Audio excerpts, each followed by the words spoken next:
Hey, this is Terry, the creator and host of this podcast. If you find the content here valuable, would you please do us a favor and go to Spotify, Apple, or any place else you get this podcast and subscribe to it and review us? It takes like a minute and it'll really help other people with depression find us and realize that they're not alone either. Hello and welcome to the Giving Voice to Depression podcast, brought to you by Recovery.com, the best place to find mental health and addiction treatment for anyone, anywhere. Each week, we profile a guest who shares openly about their mental health journey. They share because they understand that when people don't talk about their depression or other mental health conditions, those of us who do struggle with them can feel like we're the only ones, that there's something wrong with us and that no one understands. We understand. I'm Terry McGuire, the creator and co-host of this podcast. You have my promise that we'll keep it real here. Depression is real, and we're not going to sugarcoat our discussions about it. Hope is also real, and you'll get a dose of that here too. I'm Carly McCullough, a licensed social worker and educator, and Terry's daughter. We've both experienced depression and also support loved ones struggling with it. We're here to normalize talking about depression and mental health in our communities, as well as our families. And to share real-world tested strategies that have worked for other people who have walked similar paths. Thanks for joining us. We record a couple new interviews each month and also replay some of our best ones from the archive so that newer listeners don't miss out on those. This episode is from when Dr. Anita Sanz was co-hosting. Hello, Anita. Hi, Terry. Cara lives in Belfast in Northern Ireland. This interview is just a perfect example of the wisdom of lived experience. We can talk to people who are highly educated about depression, but we can also talk to someone who lives with it. And there is something different about the inside perspective. And Cara shares freely, both about her own experience with the darkness and the lessons that she has learned as a result. Here now is Cara giving her voice to depression.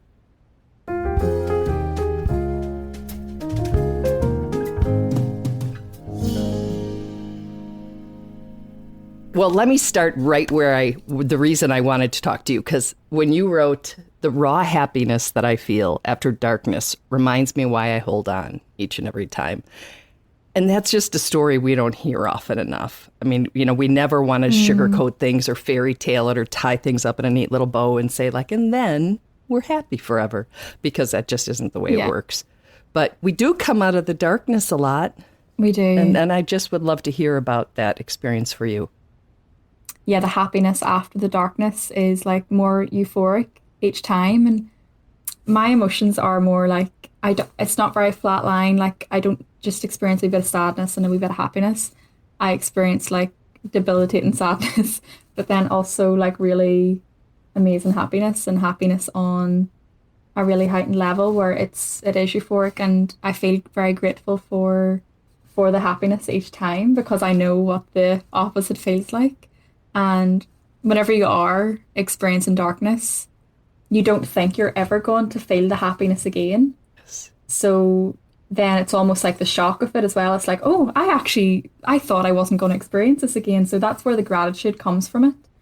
And I think so many people think that depression is always that deep sadness you described. And for many of us, it is a nothingness a lot of the time. It's just, nothing.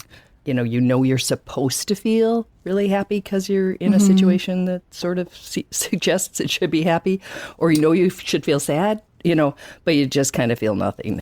Yeah, I've definitely, sort of like that numbness. I have experienced that before, but for me it is almost just that real sadness, and like you can almost feel it in your stomach, and your surroundings are almost like tinted as grey, like nothing is good in life, and you're not excited for the future because you don't think the future is going to be good. You're not excited for the next day.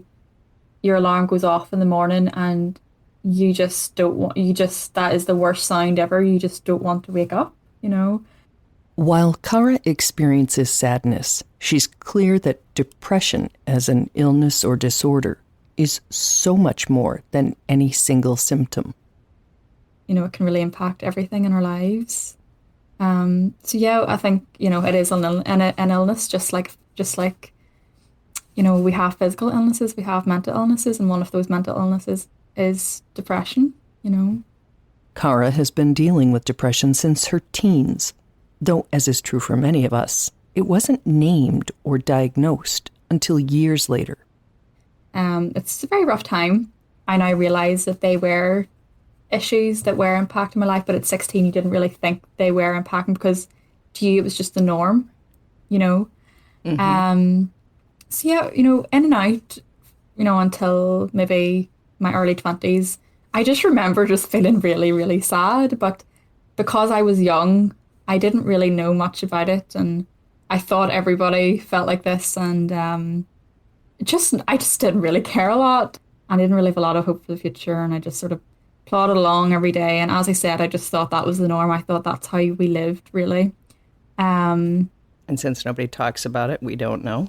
Exactly, yeah. And I didn't really grow up with a lot of happiness around me either, if you understand. I do. You know, I grew up with mental illness and very close to me, hence why I just thought this was the norm. Yeah, there were times where I just didn't want to be here in general, and you know, yeah, that thought was there for quite some time, where I did try and take action a couple of times. And I think that's why we need to really talk why depression is an illness that can lead us to just thinking that life is not worth living. Cara says fast forward to just last year, when she did what she calls the best thing she could have ever done for her mental health. I've been to therapy, but this was the first time in therapy that I talked about what I needed to talk about. But due to that, it almost made me feel worse in a sense. But I had to do this, and I have to do this. I need to process these things and become aware that that wasn't the norm. And I did go through, you know, trauma. And it was the first time where we sort of validated that the word trauma. And I was sort of saying, it's not trauma, but but yeah, you know, there was traumatic events that did impact. It was quite a difficult year.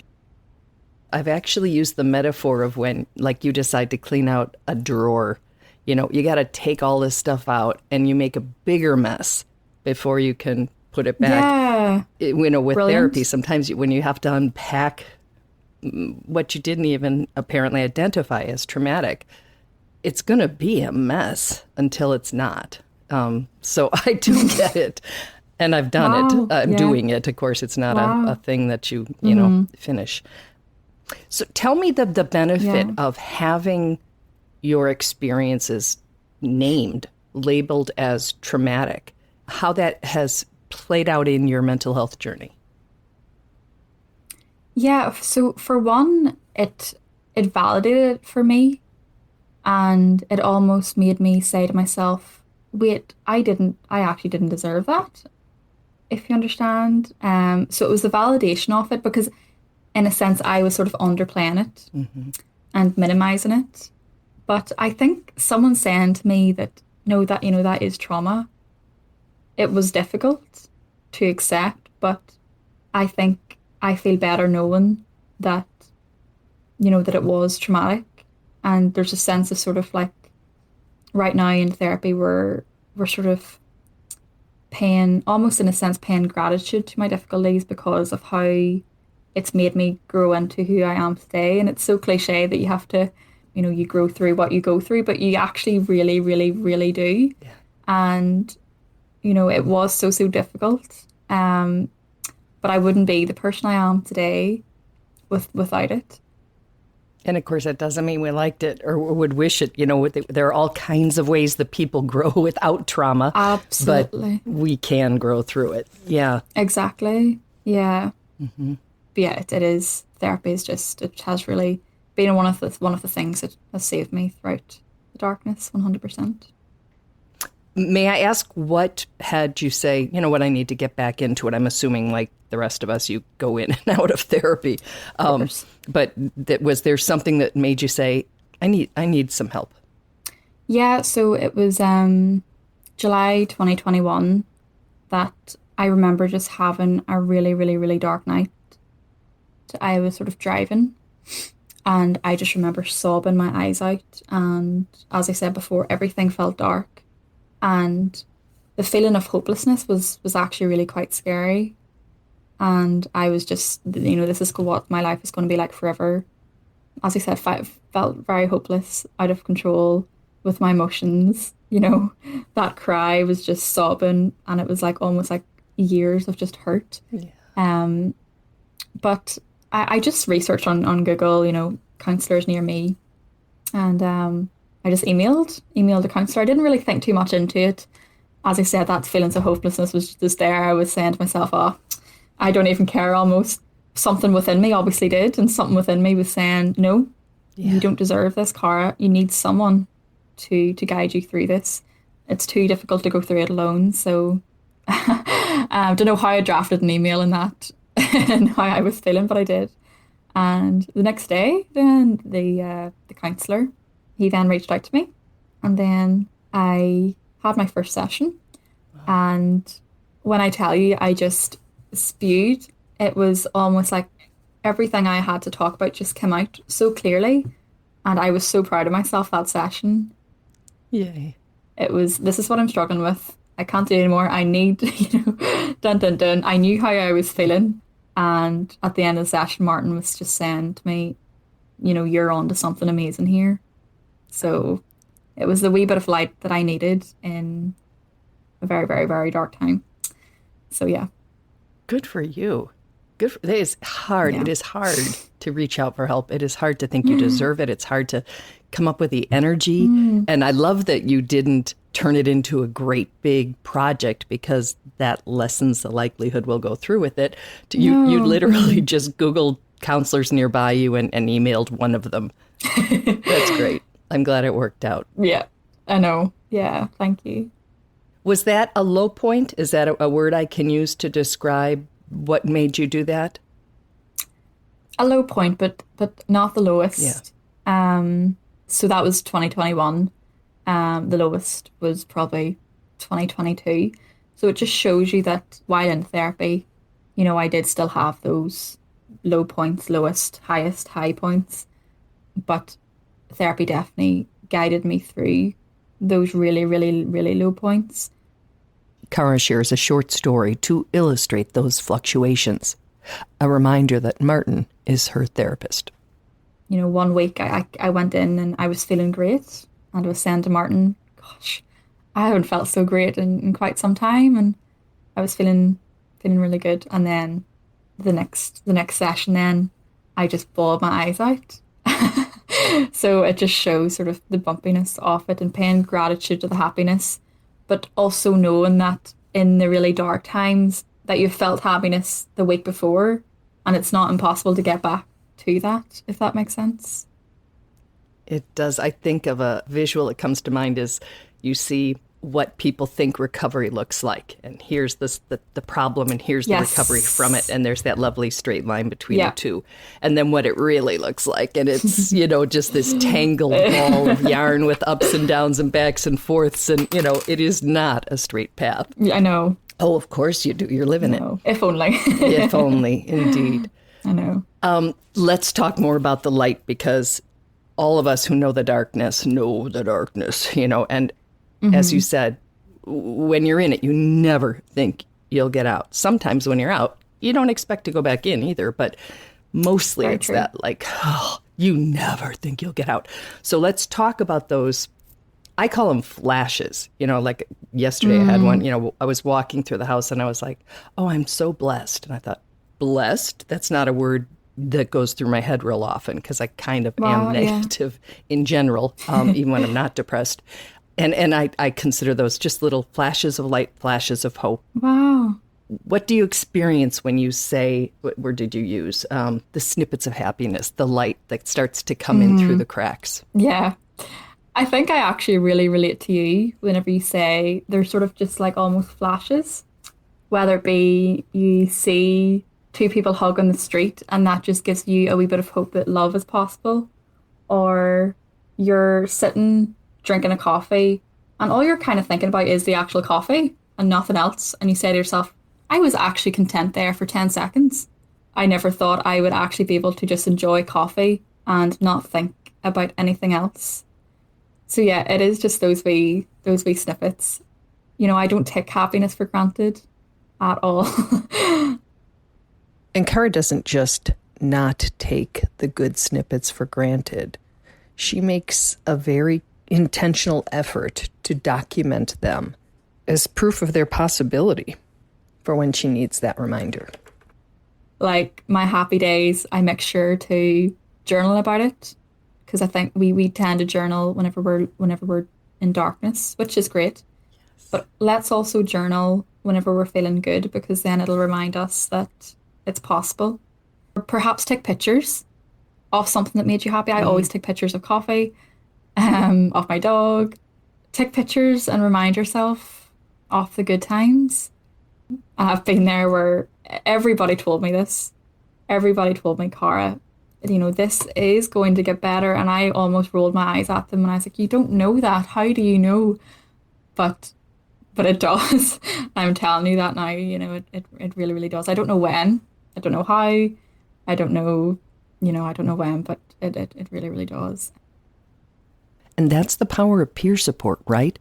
A reassurance like that, a message of hope from somebody who's been hopeless, just carries a different weight.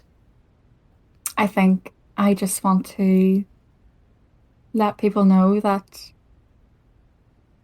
like, no matter how dark it gets, and I keep using that word dark because that's the only way I can describe it, like everything is black and everything is grey and everything is really, really dark.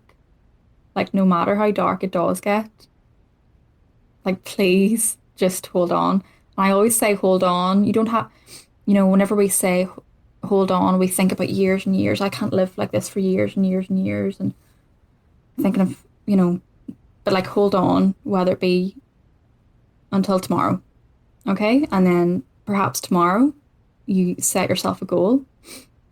You know, you may, if you can't get out of bed, maybe just sit up. Maybe just sit up, you know. You don't have to get out of bed. Maybe just sit up. That'll give you a tiniest wee bit of accomplishment. The next day, perhaps, get out of bed, brush your teeth, whatever it may be. But take it so very slowly. Don't overwhelm yourself that, you know, don't think too far into in advance, because you'll just think, but I can't live like this for years. Just say, okay, so I'm just going to hold on until tomorrow. Set yourself a goal for that day, and then hold on for the next day and the next and the next day.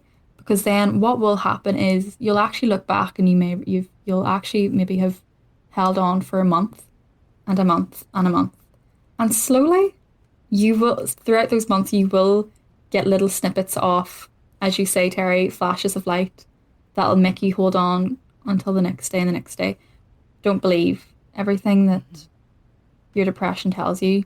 Like, please don't believe it.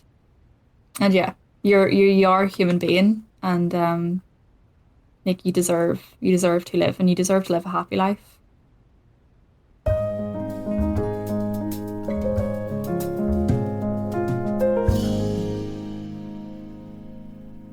Terry, I think Cara is just absolutely amazing. And one of the things that she just kind of keeps reiterating is what I think is also the most important thing, to hold on in dark moments, whether that's from depression or pain or illness or whatever it is.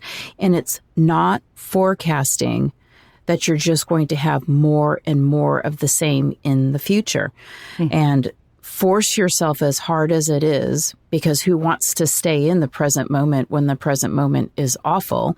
But we can handle the present moment. It's really hard if you forecast misery out into the rest of your life to think that you can keep hanging in there with that. So I just think of it, I know you're going to relate, you just had a cold, but you know, when we have a cold or we have a flu, you know, there's really not much we can do except wait it out and try to make ourselves as comfortable, you know, as possible. Get your favorite tea, get your favorite movie, get your favorite robe or your blanket and just wait it out and know that as miserable as you're feeling now, you're going to get better. And I kind of feel like this is what works, is just you wait it out. Mm-hmm. And I like that one of the examples that Cara gave, when she saw a couple kiss, it would be very easy in depression to think, oh, they have what I will never have, what I don't deserve, as opposed to the way she interpreted it, which was as proof that there is love in the world. And so some of it is in our control. I used to really bristle when people would suggest, when I was in my depression, in a depression, it's not like I've only had one, but, to think better thoughts, to be more optimistic, and you just want to, but there is something to it. And in the times if we can look at it, as you say, as not a permanent state, like I will always, but it's what you think. But, if any little bits of light can get, in, that helps so much. Right. And you just brought up a really important thing, that incident where she saw the couple kissing.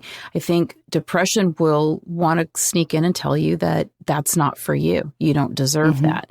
So I think too, when you see things that are out of your reach in the moment, but to say, this is possible for me too, or I deserve this as well. And just kind of speak back to that voice that would just say, you don't have it now, you're never going to have it, and say, no, it's possible. It's possible for me too in the future. I like the I deserve it better. I think I would be more able to say that to myself than, oh, it's possible. But yes, I think that to say, like, I do deserve that, that would be a bit of a balm, because one of the things I've learned from our guests is, we as humans, not even just humans with depression, tend to find what we're looking for. So if we look for reasons and ways that, our value in the world is affirmed, we can usually find something.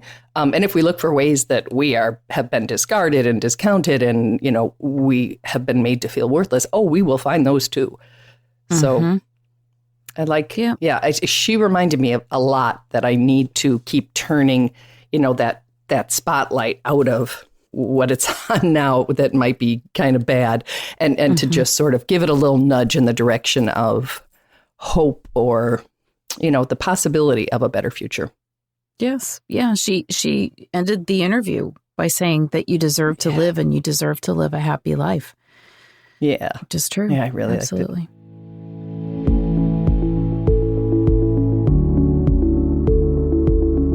We really hope that this discussion helps give some language or context to your own depression, or ideas for how to support someone else in your life living with it.